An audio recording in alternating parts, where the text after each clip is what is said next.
Mr. Speaker, I have a motion to recommit at the desk. Is the gentlelady opposed to the bill? I'm opposed to the bill in its current form. Gentlelady is recognized for 5 minutes. This is the Gentlelady qualifies. Clerk reports a motion. Ms. Kelly of Illinois moves to recommit the bill, H.R. 712, to the Committee on the Judiciary with instructions to report the same back to the House forthwith with the following amendment. Page 1, amend the table of contents for the bill by inserting after the item pertaining to Section 302 the following. Title 4, Miscellaneous Provisions, Section 401. No delay of any rule, consent decree, or settlement agreement that prevents gun violence. Add at the end of the bill the following. Title 4, Miscellaneous Provisions, Section 401. No delay of any rule, consent decree, or settlement agreement that prevents gun violence. This Act and the amendments made by this Act shall not apply in the case of any rule, consent decree, or settlement agreement that pertains to protecting Americans from gun violence, particularly in school zones or other sensitive areas. Gentlelady from Illinois is recognized for 5 minutes. Thank you. This is the final amendment to the bill, which will not kill the bill or send it back to committee. If adopted, the bill will immediately proceed to final passage as amended. Mr. Speaker, my amendment is a simple, straightforward, common sense improvement that I believe both sides of the aisle can agree would help protect American children from the threat of violence. If my amendment passes, it will ensure that men and women that we represent and their children will have the peace of mind of knowing that this Congress can cast aside partisan differences to vote to protect families and communities from senseless gun violence. That's because my amendment would exempt this bill to any regulation that would protect Americans, particularly...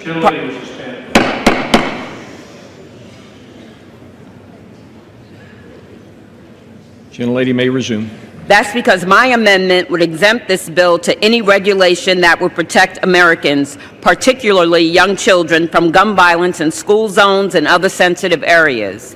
If an agency proposes a solution that would improve the health, safety, and well-being of Americans, especially children, by limiting gun violence, it's simply unconscionable to throw obstacles in the way to stymie that solution. I don't see how this Congress, whose members were entrusted by families in our home districts to defend their right to life, liberty, and happiness, can argue that we did all we could to defend these rights, yet vote against responsible proposals that aim to protect life and preserve liberty and promote happiness. How can we, in good conscience, allow this body to pass this bill as is? How can we allow good community safety solutions to get bogged down? When we can amend this bill to keep gun violence from ringing out in our classrooms and playgrounds? How can we turn a blind eye to regulations that charge us to act now to keep our children from being victimized by violence and say that the responsible thing to do is to sideline it for 6 months for additional review? We cannot allow our children to be sitting ducks for half a year. Far too many times we hear about a child the same age as your son, your daughter, or grandchild falling victim to a stray bullet fired by a criminal. Ben.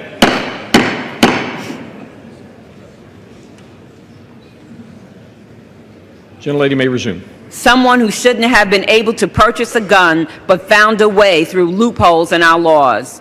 Or we hear about young women who are victims of domestic violence and are killed by their former partner, who, despite a violent past, was able to legally purchase a firearm. On Tuesday, President Obama announced a number of executive actions to address our nation's gun violence epidemic. Specifically, the president's actions expand federal background checks and improve mental health care reporting to ensure guns stay out of the hands of dangerous individuals. I'm not asking for you to vote based on your feelings for the president, but I want to pose this to you. If there were a 6-month waiting period before a regulation ensuring that dangerously mentally ill or unable to purchase a firearm went into effect, how many innocent lives would be lost? How many men, women, and children would be killed? How many more Newtowns, how many more Auroras, and how many more Charlestons would occur?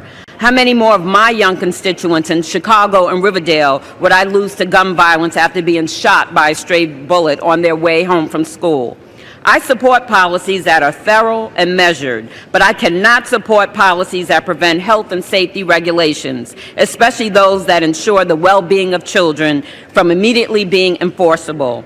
I have come to this floor countless times to advocate for common sense gun legislation. We must act. My amendment will improve the bill by putting the health, safety, and well-being of our nation's children first. It will ensure that Congress works with President Obama and allows his executive action to start saving lives immediately. I urge my colleagues to support it.